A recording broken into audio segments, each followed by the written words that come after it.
UP सरकार के एक नए फरमान ने मदारिस और उससे जुड़े लोगों को एक बार फिर परेशान कर दिया है।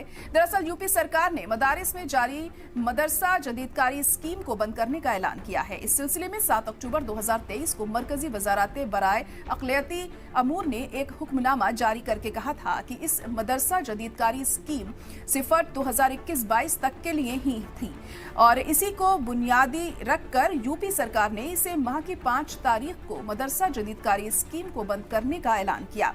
इससे यूपी मदारिस के तलबा और असातिज़ा में बेचैनी पाई जा रही है क्योंकि हजारों लोग इस स्कीम से जुड़े हुए थे और इस स्कीम का सीधा फायदा समाज के इंतहाई पसमानदा तबके तक पहुंच रहा था। बल्कि ये स्कीम सही माने में मोदी सरकार का नारा सबका साथ, सबका विकास, सबका विश्वास को ही साबित कर रहा था।